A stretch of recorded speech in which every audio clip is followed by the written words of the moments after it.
नमस्कार मित्रांनो. आजच्या व्हिडिओमध्ये आपण चर्चा करणार आहोत 31 ऑक्टोबर ज्यांची जन्मतारीख आहे त्यांचं संपूर्ण व्यक्तिमत्व. त्याचप्रमाणे येणारं संपूर्ण वर्ष हे नेमकं कशा प्रकारचं असेल या संदर्भातली चर्चा आपण या व्हिडिओमध्ये करणार आहोत. सुरुवातीला ज्यांची जन्मतारीख 31 ऑक्टोबरची आहे त्या सर्वांना जन्मदिवसाच्या मनापासून शुभेच्छा. येणारं संपूर्ण वर्ष हे तुमच्या इच्छा आकांक्षा पूर्तीचं ठरो हीच आमची सदिच्छा. यांच्या व्यक्तिमत्वाबद्दल सांगायचं झालं तर अतिशय आधुनिक अशा स्वरूपाचं यांचं व्यक्तिमत्व असतं आणि स्वभावसुद्धा अतिशय दिलखुलास बिनधास्त थोडाफार बेदरकार स्वरूपाचा असतो. म्हणजे त्यांच्या मनात येतील तशाच प्रकारच्या गोष्टी करतात. इतरांना काय वाटेल, समाजाला काय वाटेल, चालीरीती काय आहेत, समाज मान्यता काय आहे, या गोष्टी बाजूला ठेवून या व्यक्ती स्वतःच्या हिशोबाने चालणाऱ्या असतात.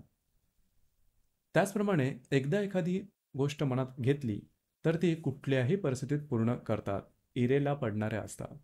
यांना कॉम्पिटिशन आवडत नाही, यांना स्पर्धा सहन होत नाही. यांचं राहणीमान सुद्धा अतिशय मगाशी सांगितल्याप्रमाणे मॉडर्न असतं. म्हणजे यांची जी फॅशन असते ती समाजापेक्षा थोडी वेगळी असते. अर्थात त्यांचे विचारसुद्धा अशाच प्रकारचे असतात, खूपच आधुनिक असतात. ज्यावेळेस तुम्ही त्यांच्याशी संवाद साधता त्यावेळेस त्यांचे विचार हे तुम्हाला नेमके समजणार नाहीत, परंतु कालांतराने ते जे काही बोलत होते ते किती योग्य होतं याचा तुम्हाला अंदाज नक्कीच येईल. परंतु तुर्तास या व्यक्ती मगाशी सांगितल्याप्रमाणे बेदरकार सुद्धा असतात. म्हणजे बोलणं सुद्धा यांचं थोडंसं कडवट वाटू शकेल. जे हृदयात असतं तेच नेमकं बोलतात आणि बिनधास्तपणे बोलतात. त्यामध्ये मग कोणाला काय वाटेल याची तमा यांना बिलकुल नसते. यांची आकलनशक्ती आणि बौद्धिक ही जबरदस्त दिसून येते. बुद्धीचा आवाका हा जबरदस्त असतो. कुठलीही गोष्ट सहजपणे आकलन करतात आणि त्यावरती आपलं मतसुद्धा लगेचच्या लगेच देऊन मोकळे होतात. ही गोष्ट यांच्यामध्ये फार स्पेशल असते. अर्थात यांच्यामध्ये ट्रान्सपरन्सी किंवा पारदर्शकता अतिशय उत्तम असते. त्यामुळे तुम्ही यांच्यावरती विश्वास ठेवू शकता किंवा या ज्या व्यक्ती असतात या ट्रस्टवर्दी असतात, विश्वासास पात्र असतात. तरीसुद्धा यांचं बोलणं तिखट असल्यामुळे वैयक्तिक नातेसंबंधामध्ये हा स्वभाव थोडासा त्रासदायक ठरू शकतो. शाळा कॉलेजमधलं शिक्षण अगदी सहजपणे पूर्ण करतात.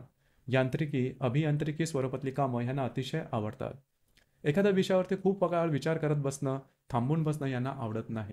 मुळातच पेशन्स त्यांच्यामध्ये फारच कमी असतो. झटपट काम झालं पाहिजे, पटापट झालं पाहिजे, हा त्यांचा खाक्या असतो. यांचं जीवन, यांचं जीवनाबद्दलच्या श्रद्धा, यांचं वागणं बोलणं हे सर्व काही त्याच्यामध्ये एक जबरदस्त प्रमाणाचे आवेग, एक जबरदस्त ऊर्जा, शक्ती दिसून येते.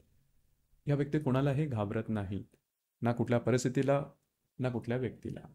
त्यांच्यामध्ये इंट्युशन फार चांगलं असतं. एखाद्या व्यक्तीबद्दल मांडलेलं मत यांचं अचूक असतं. याबद्दल यांच्या संदर्भात ही गोष्ट अतिशय स्पेशल असते. कार्यक्षेत्राच्या संदर्भात सांगायचं झालं तर यांचा स्वभाव किंवा यांची बुद्धी यामुळे एकाच क्षेत्रामध्ये खूप काळ टिकणं यांना थोडंसं कठीण होऊन बसतं. त्यामुळे जीवनामध्ये कार्यक्षेत्र हे नेहमीच बदलत असतात. जर का या त्यांच्या स्वभावावरती नियंत्रण आणलं आणि एकाच क्षेत्रामध्ये जर का त्यांनी बरंच काही कार्य केलं तर खूप मोठी मजल हे गाठू शकतात. कारण मुळातच बुद्धीचा आवाका हा जबरदस्त असतो. दुसरी महत्त्वाची गोष्ट म्हणजे ज्या ठिकाणी जातील त्या ठिकाणच्या सहकर्मींबरोबर जमणं पटणं किंवा वरिष्ठांबरोबर मतभेद हा सुद्धा भाग यांच्या एकंदरीत स्वभावात दिसून येतो. त्यावर सुद्धा काम करणं थोडंसं गरजेचं राहील. अर्थात त्यांच्या या स्वभावामुळेच रिलेशनशिपमध्ये सुद्धा प्रॉब्लेम कॉम्प्लिकेशन बऱ्याच प्रमाणात येतात.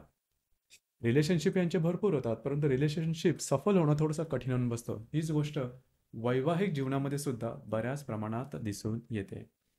हा जो भाग आहे हा स्वभावाचा भाग स्त्रियांच्या स्वभावात सुद्धा किंवा त्यांच्या व्यक्तिमत्वामध्ये सुद्धा दिसून येतो.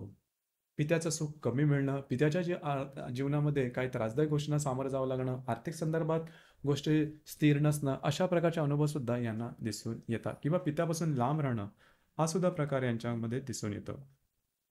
दुसरी महत्त्वाची गोष्ट म्हणजे थोडंसं यांनी स्वतःच्या आरोग्याकडे लक्ष देणं गरजेचं राहील.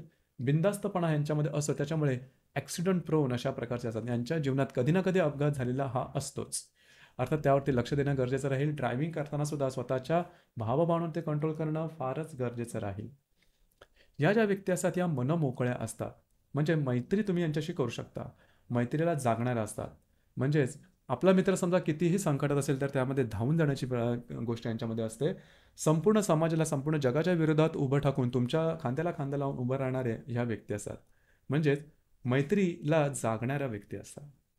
येणाऱ्या संपूर्ण वर्षामध्ये थोडंसं आरोग्याकडे लक्ष द्या. अर्थात एप्रिल 2025 नंतरचा कालावधी हा तुमच्यासाठी उत्तम राहील. कार्यक्षेत्राच्या संदर्भात किंवा तुमच्या मनातल्या ज्या इच्छा आकांक्षा पूर्ती हे साधारण एप्रिल 2025 नंतरच्या कालावधीमध्ये होऊ शकेल. आरोग्याच्या संदर्भात मगाशी सांगितल्याप्रमाणे थोडीशी काळजी घेणं गरजेचं राहील. तर मित्रांनो, हे होतं 31 ऑक्टोबर ज्यांची जन्मतारीख आहे त्यांचं संपूर्ण व्यक्तिमत्व आणि येणारं वर्ष कशा प्रकारचं असेल या संदर्भातले चर्चा. धन्यवाद.